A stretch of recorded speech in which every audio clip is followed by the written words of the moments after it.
작년 6월에 태국에서 대마를 마약류에서 제외하고 가정에서도 재배할 수 있도록 허용을 했습니다. 정부에서 가정 재배를 권장하기 위해서 태국 중심가의 백화점에서 애기 대마 한 줄기씩을 나눠주는 행사도 했었습니다. 태국이 대마를 합법화한 이유는 태국이 관광업으로 먹고 사는 나라이잖아요. 그래서 관광 수익을 늘리기 위해서라고 합니다.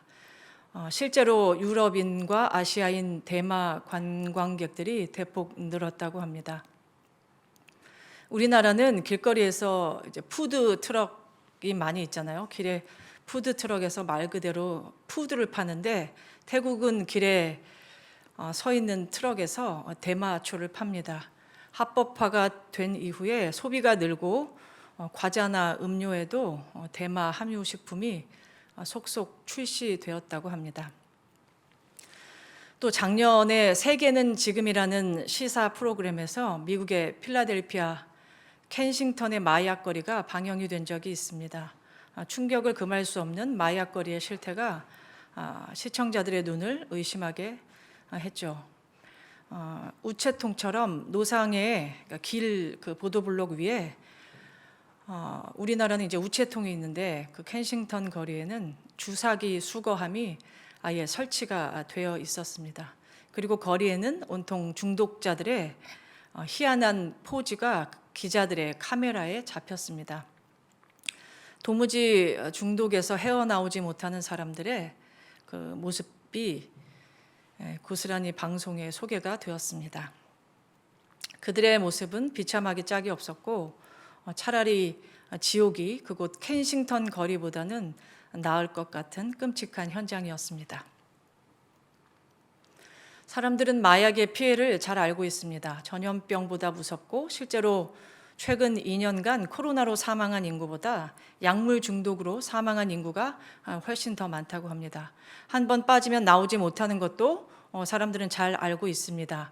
그런데 왜 마약에 손을 뻗치고 유혹을 뿌리치지 못하는 것이냐는 것이죠. 왜 다가가는 걸까요? 물론 과거보다 접근성도 쉬워지고 가격도 싸졌다고 합니다. 그러나 그것이 본질적인 이유는 아니겠죠. 현대인들은 왜 마약의 유혹에 쉽게 넘어갈까요? 마약이 제공하는 것은 뭔가요? 마약은 사람에게 무엇을 해줍니까? 우리가 알다시피 쾌락입니다. 간단하게 얘기해서 기분 좋은 것이죠. 기분 좋은 것. 즐거움이에요. 어떤 식으로든 그것은 사람으로 하여금 끊을 수 없게 만드는 어떤 낙을 제공한다는데 그 이유가 있을 것입니다. 오늘 시편 30편은 다윗이 지은 시요 성전 낙성가입니다. 낙성이 뭐죠? 건축물이 이제 완공된 것이에요. 완성된 것. 그러면 성전 낙성식 하면 성전을 다 짓고 완공식을 하는 것입니다. 그러니까 이 노래는 시편 30편은 성전 낙성식 때 부른 노래였습니다. 그런데 여러분 다윗이 성전을 지었나요? 못 지었나요? 못 지었죠. 이것은 다윗이 지은 개인 시인데 성전 낙성식에 적합해서 후에 다윗이 죽은 다음에 후에 낙성시로 이후에 사용되어진 시입니다. 그러니까 다윗은 자기가 짓지도 못하고 눈으로 보지도 못한 그 성전의 완성을 기념하는 시를 지은 셈이 됩니다. 이 시에서 다윗이 하나님을 높이는 이유는 세 가지입니다. 첫 번째로 환난에서 건져주신 하나님을 높이고 있습니다. 길어서 제가 2절만 읽었는데요. 30편 전체가 이제 그것인데 1절에서 환난에서 건져주신 하나님을 높이고 있습니다. 이것은 다윗이 통치 후반기에 하지 말라는 인구 조사를 해서 하나님께 징계받은 사건을 배경으로 하고 있습니다. 자기의 죄 때문에 나라에 역병이 임했죠. 백성들이 죽었어요. 다윗의 마음은 처참했습니다. 원수들의 조롱이 두려웠습니다. 너의 교만 때문에 백성들이 죽고 있다, 죽어간다는 양심의 가책과 원수의 참소가 그의 마음을 괴롭혔을 것입니다. 그런데 다윗은 모욕을 당하지 않습니다. 하나님이 원수들의 조롱을 허락하지 않으셨다는 것이에요. 이것은 다윗이 원수들이 좋아할 만한 결말을 당하지 않은 것과 같다. 결말을 당하지 않았다는 것이다. 라는 것을 말해요. 다윗이 죄악으로 인해 당하는 재앙 앞에서 죽을 것 같이 괴롭고 고통스러웠는데 하나님께서 원수들이 기뻐하지 못하게끔 하셨다는 것입니다. 이때 다윗이 얼마나 깊이 낭망했느냐면 30편 1절에서 여호와여 내가 주를 높일 것은 주께서 나를 끌어내사에서 이 끌어내사라는 단어가 히브리어에서 우물에서 물을 길어 올릴 때 쓰는 단어입니다. 그러니까 깊은 우물에 빠진 나를 하나님께서 이제 끌어올려 주셨다는 것이에요. 이것은 심리적인 끌어올림만을 이야기하는 것은 아닙니다. 심리적으로 그냥 마음이 좋아졌다 그런 것이 아니라 실제적인 끌어올림, 그가 고통스러워하는 그 문제를 하나님이 해결해 주셨다, 문제에서 건져주셨다라는 뜻입니다. 그래서 원수들이 하하하하 기뻐하지 못하게 해 주셨다, 그러니 내가 주를 높입니다 라고 노래하는 것입니다. 문제는 그대로 있고 내 마음만 회복시켜 주셨다는 것이 아닙니다. 두 번째로 2절과 3절에서 병을 고치시는 하나님을 높이고 있습니다. 다윗은 자기의 죄로 인해 역병으로 죽는 사람들을 보면서 이렇게 기도합니다. 사무엘하 24장 17절에 이제 이 대목이 나오는데요. 이렇게 나와 있습니다. 나는 범죄하였고 악을 행하였거니와 이 약무리는 무엇을 행하였나이까? 청하건대 주의 손으로 나와 내 아버지의 집을 치소서. 이에 갓 선지자가 하나님의 뜻을 이제 다윗에게 전합니다. 여부스 사람 아라우나의 타작마당에 가서 여호와를 위해 제단을 쌓으십시오. 이렇게 기도한 후에 선지자가 이제 하나님의 뜻을 이렇게 전해요. 여부스 사람 아라우나의 타작마당에서 거기서 여호와를 위해 제단을 쌓으십시오. 다윗이 이제 그 말을 듣고 순종해서 여호와께 제단을 쌓습니다. 이 아라우나의 타작마당은 전통적으로 아브라함이 이삭을 제물로 바쳤던 그 모리아 산과 같은 곳입니다. 동일한 곳이에요. 후에 솔로몬이 여기다가 성전을 지었습니다. 이곳에 성전을 지었죠. 다윗은 하나님이 명령하신 그곳에서 제단을 쌓습니다. 목적이 뭐죠? 목적이 이어서 사무엘하 24장 21절에 나오는데요. 여호와께 제단을 쌓아 백성에게 내리는 재앙을 그치게 하려 함이라. 백성들을 살려달라는 거죠. 하나님, 백성들을 살려주십시오. 백성들을 살리기 위해 쌓은 제단이었다는 것이에요. 다윗이 진정한 성군입니다. 주님, 내 죄니까 나를 치십시오. 나를 치시고 백성들은 살려주십시오. 이렇게 기도를 한 것이죠. 그 결과 사무엘하 24장 25절에서 이렇게 얘기합니다. 그곳에서 여호와를 위하여 제단을 쌓고 번제와 화목제를 드렸더니 이에 여호와께서 그 땅을 위한 기도를 들으심에 이스라엘에게 내리는 재앙이 그쳤더라. 재앙이 끝납니다. 다윗은 자신과 백성을 동일시했던 왕이었습니다. 백성들이 전염병에 든 것, 그것으로 죽어나가는 것, 그것은 내가 병들고 내가 죽는 것과 같은 것으로 여겼어요. 그러니까 그 죽음의 병을 고쳐주신 하나님을 높이고 있다는 것이에요. 3절에서 5절에서는 여호와여 주께서 내 영혼을 수올에서 끌어내사 나를 살리사 무덤으로 내려가지 아니하게 하셨나이다. 주의 성도들아 여호와를 찬송하며 그의 거룩함을 기억하며 감사하라. 그의 노여움은 잠깐이요 그의 은총은 평생이로다. 저녁에는 울음이 깃들일지라도 아침에는 기쁨이 오리라. 이게 오늘 시편 말씀 3절에서 5절 말씀입니다. 세 번째로 다윗이 하나님을 높인 이유는 10절에서 12절에 나오는 이와 같이, 위의 내용과 같이 나의 간구를 들으시고 나의 돕는 자가 되어주신 하나님을 높이고 있습니다. 여호와여 들으시고 내게 은혜를 베푸소서. 여호와여 나를 돕는 자가 되소서 하였나이다. 주께서 나의 슬픔이 변하여 내게 기쁨이 되게 하시며 나의 베옷을 벗기고 기쁨으로 띠띠우셨나이다. 이는 잠잠하지 아니하고 내 영광으로 주를 찬송하게 하심이니 여호와 나의 하나님이여 내가 주께 영원히 감사하리이다. 다윗은 자신의 죄를 뉘우쳤습니다. 뉘우치고 회개했습니다. 참회했습니다. 그는 하나님께 중심의 진실함으로 기도를 했습니다. 그러니 하나님은 그 기도에 응답을 해 주시는 것이죠. 그러니 다윗의 지금 고백과 같이 그는 주의 노여움은 잠깐이다. 그리고 주의 은총은 평생입니다. 라고 노래하지 않을 수 없었던 것입니다. 다시 마약 얘기를 해보면 현대인들의 병 중의 병은 기쁨 상실이 아닐까 싶습니다. 전쟁과 기근과 재해, 거기에다가 최근에 전염병으로 블루를 겪은 현대인들은 그 어느 때보다 기쁨에 목말라 있고 즐거움을 갈망하는 것 같습니다. 사람은 오락적인 존재입니다. 오락적인 존재이기 때문에 나름의 즐거움을 찾습니다. 예수를 믿든 안 믿든 우리는 즐거움을 찾죠. 넷플릭스도 보고 신상 명품을 사기 위해서 오픈런을 한국 사람들이 많이 한다 그러죠. 문 열 때 가는 거. 오픈런도 하고 술도 마시고 마약도 해봅니다. 사실 이런 것들은 1차원적인 즐거움의 수단이고 주식이나 부동산 같이 재화가 늘어나는 것에서 오는 그 즐거움도 있을 것입니다. 사실 이런 기쁨을 추구하는 것은, 이런 데서 만족을 누리고 즐거움을 찾는 것은 현대인만이 아니라 사람의 본성입니다. 그렇다면 성도인 우리들은 어떻습니까? 여러분은 사는 게 기쁘신가요? 여러분은 무엇에 기쁨을 느끼고 어떤 즐거움을 누리고 계십니까?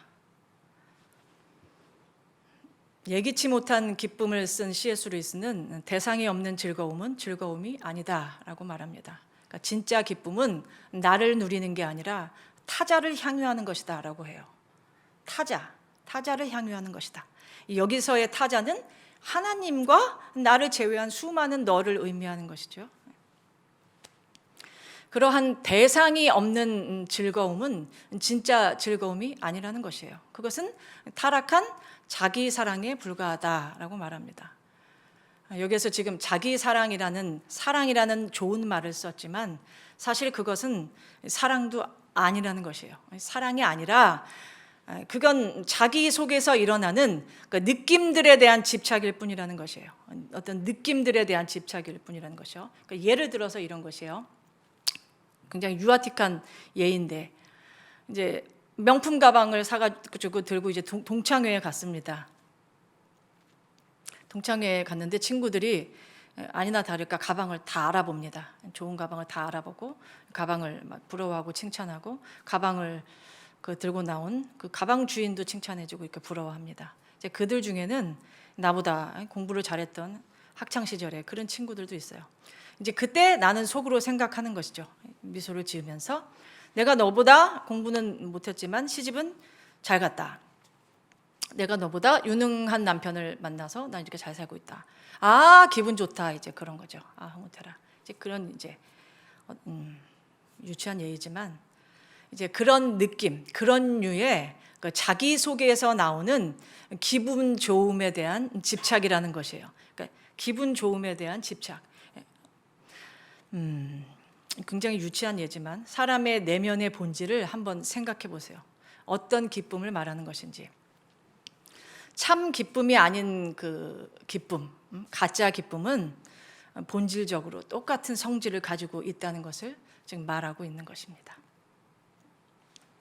현대인들이, 아니 정확히 말하면 현대인 아니고 중생하지 않은 자연인들, 거듭나지 않는 자연인들이 도무지 기쁘지 않은 이유는 그러한 자기 속에서 일어나는 자기를 만족시키는 느낌에 집착하기 때문이라는 것이에요.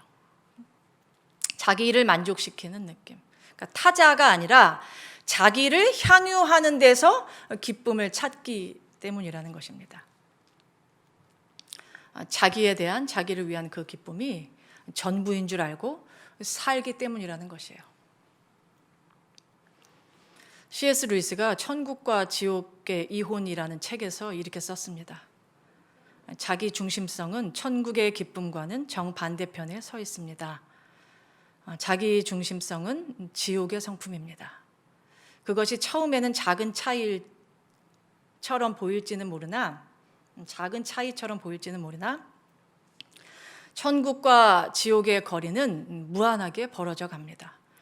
지옥은 그와 같은 인간성의 말살을 의미하며 그곳은 타자에 대한 풍미를 완전히 상실한 현장입니다. 이해가시나요? 좀 철학적인 표현 같은가요? 다 이해할 수 있죠. 타자에 대한 풍미를 온전히 상실한 현장이다, 지옥은. 반면 하나님과 이웃과의 교통을 가능하게 하는 것은 자기를 내어주는 사랑이죠. 기쁨의 원천은 바로 이 사랑에서 나오는 것이니 진짜 기쁨은 천국 외에서는 나올 길이 전무하다는 것입니다. 천국 외에서는. 그러니까 기쁨은 한마디로 천국의 산물이라는 것이에요. 천국의 산물. C.S. 루이스가 굉장히 독특한 표현을 썼는데요. 장래에 천국에 갈 사람은 그 기쁨이 지금 현실로 소급해 들어오기 때문에 지금 모습을 보면 알 수가 있대요. 지금 기쁨이 있는가? 그럼 그때의 기쁨이 이미 들어와서 그렇대요. 지금 기쁜 이유는 천국을 맛봤기 때문이에요. 우리는 이미 알고 있죠. 매일 드리는 예배인데도 매일 드리고 싶어하고 하나님을 매일 만나는데도 매일 만나고 싶어하죠. 무슨 말이죠? 큐티 우리 매일 하잖아요. 큐티하고 성경 읽고 기도도 매일 하고 하잖아요. 근데 매일 하고 싶잖아요. 질리지 않잖아요. 만날수록 더 만나고 싶고 매일 기도하는데도 또 기도하고 싶어요. 예배에도 오시는 분들만 오십니다. 맞죠?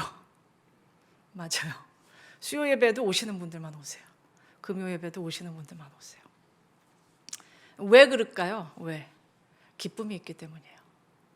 교회 오는 게 즐겁기 때문이에요. 낙이 있기 때문이에요. 이렇게 오는 게. 낙이 있어요. 교회 갈 생각만 하면 엔돌핀이 나오는 사람들이 있어요. 있죠. 벌써 좋아가지고. 예수 믿는 사람들이 왜 기쁜가 하니 정말 너무나 크지만 커서 우리가 가늠이 안 되지만 그 부분적으로나마 그 맛을 봤기 때문이라는 거예요. 천국의 맛을 상당히 크니까 지금 아무리 기뻐도 상당히 부분적이겠죠. 부분적으로나마 맛봤기 때문이라는 것이에요.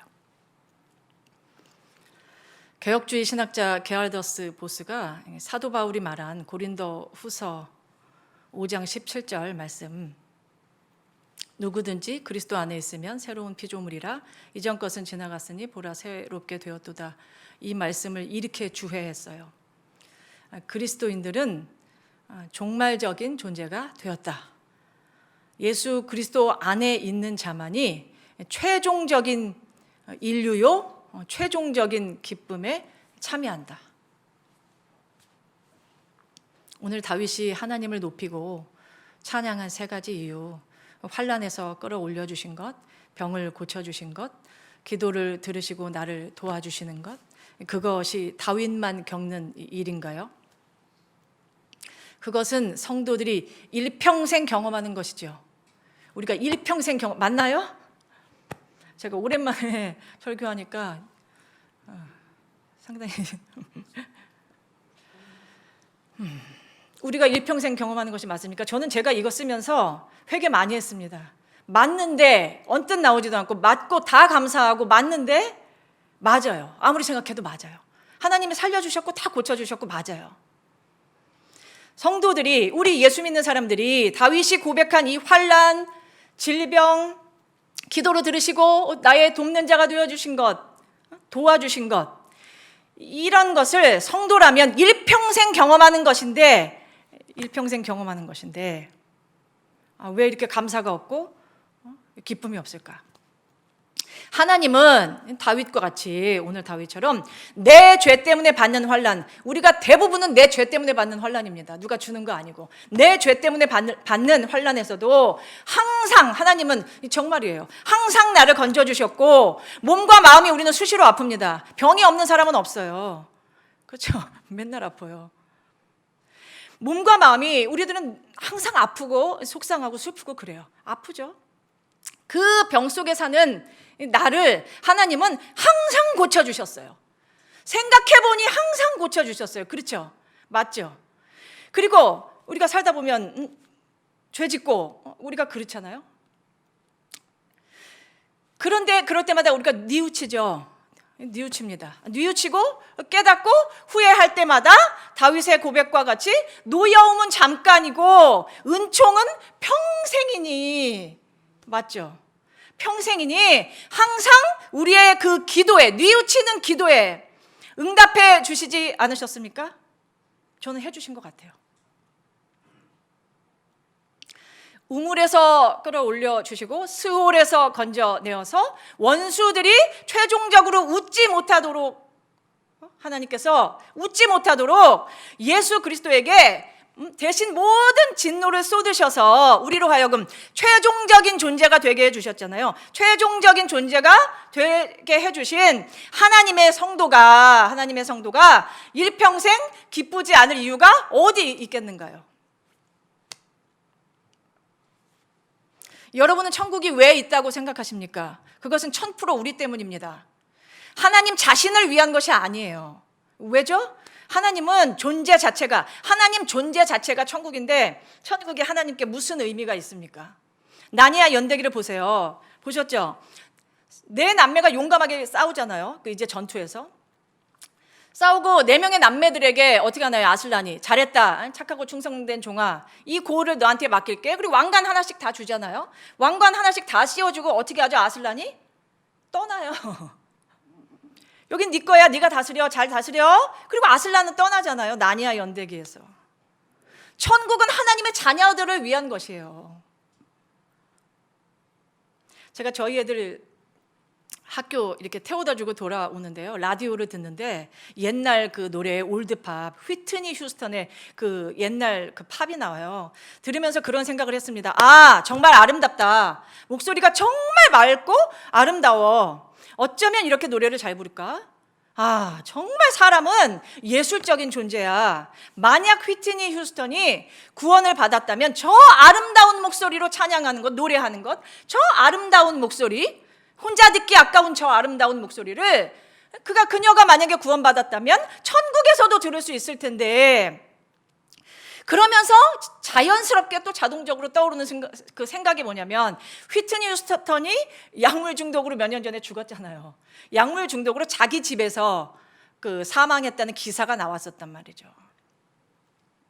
그 아름답고 예술적인 그녀의 모습, 그 꾀꼬리 같은 목소리, 그녀의 모습은 온데간데가 없고 비참하게 죽음으로 발견된 그녀의 모습이 떠올랐어요. 그러면서 이제 드는 생각이, 이내 무슨 생각이 났겠죠? 구원받지 못했겠구나, 못한 사람이라는 생각이 들었죠. 그러면서 그런 생각했습니다. 아, 이 세상에 악이 있다면 그거는 이렇게 귀하고 아름답게 지어진 하나님께서 사랑하시는 하나님의 형상, 그러니까 사람, 이 세상에 악이 있다면 사람이 구원받지 못하는 거, 그거가 악일 거야. 그것이 악일 거야. 악이 있다면 정말 그게 악이야. 그런 생각을 했습니다. 그 아름다운 사람의 구원받지 못하는 것, 그녀가 비단 그렇게 목소리가 아름다웠다고 해서 아름답다고 표현하는 것이 아닙니다. 모든 사람이 그렇죠. 모든 사람이라고 생긴 사람은 누구나 그래요. 너무 귀하고 소중하고 아름다운데 구원받지 못하면 안타까운 주님의 마음을 생각하지 않을 수가 없었죠. 결론입니다. 현대인들의 기쁨 상실은 육체와 영혼의 부조화에 있습니다. 영혼의 무시에 있어요. 영혼을 무시한 거죠. 영혼이 없는 것처럼. 사람의 영혼은 하나님과 단절되고 하나님을 반영하는 삶이 있죠. 하나님을 반영하는 삶에서 멀어지면 병들게 되어 있습니다. 그렇죠. 영혼이 병든 사람에게는 백약이 무효한 것이에요. 육체적인 무엇을 추구한들 기쁨은 찾아오지 않아요. 예수 그리스도의 밝은 빛 외에 영혼의 어두움을 몰아낼 다른 방법은 없습니다. 없죠. 너무나 당연한 얘기죠. 하나님 없는 사람의 마음은 그 자체가 지옥이에요. 그 자체가 무덤이고 그 자체가 지옥인 것이죠. 평안이라는 것은, 평안은 하나님에 대한 내 내면의 굴복에서 오는 것이에요. 하나님께 굴복하면 평안이 찾아옵니다. 기쁨은 그 아들 예수 그리스도에게 입맞추는 데서 찾아오는 것이고요. 지금 이슈가 되고 있는 에스베리 그 리바이벌 보셨죠? 미국 켄터키 시골 동네에서 그 대학교에서 지금 20일이 넘게 예배와 기도가 이어지고 있잖아요. 그리고 저기 대학교 뭐 20개 주변의 대학으로 다 번졌다 그래요. 그래서 미국 사람들이 또 한 번 미국에 대부흥이 오는가 보다 이렇게 말들을 합니다. 그 부흥을 촉발했던 젊은 목사님의 메시지를 제가 한 편을 다 들었는데요. 거기서 강조하는 단어, 반복해서 강조하는 단어가 이거예요. 그러니까 radical humility, 급진적인 겸손. 굉장히 단어가 어색하죠. 급진적인 겸손. 그 목사님이 그걸 강조하셨어요. 급진적인 겸손. 하나님께 완전히 굴복되어서 은혜를 구하라고 얘기해요. 은혜를 구하십시오. 그리고 hunger for God, 하나님에 대한 굶주림, 목마름으로 하나님을 간구하십시오. 이렇게 해요. 그날 채플에 오기 전에 맨날 있었던 채플이에요. 학교에서. 특별한 것도 없었고. 설교를 하시고 그분은 그냥 집에 가십니다. 그런 장면이 다 있죠.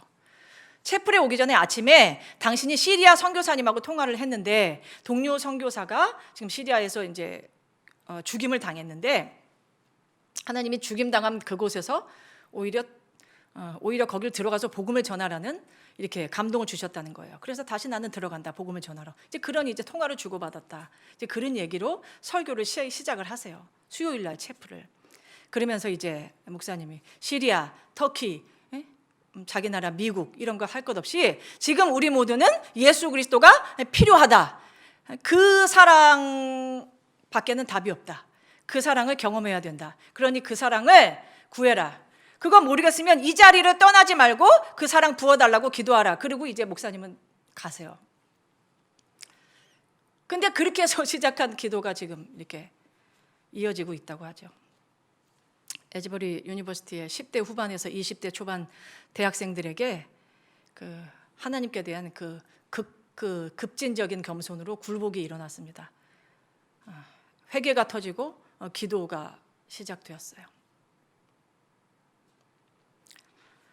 젊은이들이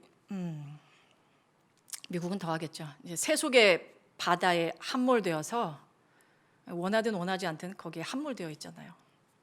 함몰되어서 살아가는 이 미국의 젊은이들이 하나님께 집중하는 시간을 갖고 있다는 자체가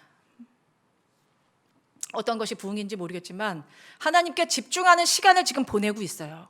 그런 거 다 뒤로 하고 세속적인 모든 것을 뒤로 하고 하나님께 집중하고 하나님 만나고자 하는 그런 시간을 갖고 있다는 자체가 참 고무적인 일이지 않나 싶습니다. 느헤미야 8장 10절에 여호와를 기뻐하는 것이 너희의 힘이니라 라고 말씀하셨듯이 주님을 기뻐하는 것이 우리의 힘이고 능력이 됩니다. 성도의 정서는 구할이 기쁨이고 일할은 내 죄에 대한 애통이 아닐까 싶습니다. 스바냐 3장 17절에서 너의 하나님 여호와가 너희 가운데 계시니 그는 구원을 베푸실 전능자이시라. 그가 너로 말미암아 기쁨을 이기지 못하시며 너를 잠잠히 사랑하시며 너로 말미암아 즐거이 부르며 기뻐하시리라 하리라. 시편 16편 11절에 주께서 생명의 길을 내게 보이시리니 주의 앞에는 충만한 기쁨이 있고 주의 오른쪽에는 영원한 즐거움이 있나이다. 영원한 즐거움. 오늘 본문에 주께서 나의 슬픔이 변하여 내게 춤이 되게 하시며 나의 베옷을 벗기고 기쁨으로 띠띠우셨나이다. 이는 잠잠하지 아니하고 내 영광으로 주를 찬송하게 하심이니 여호와 나의 하나님이여 내가 주께 영원히 감사하리이다. 영원히 기뻐하시고 영원히 감사하시는 성도의 특권, 그 성도의 특권을 죽을 때까지 끝까지 영원히 누리는 저와 여러분이 되시기를 빕니다.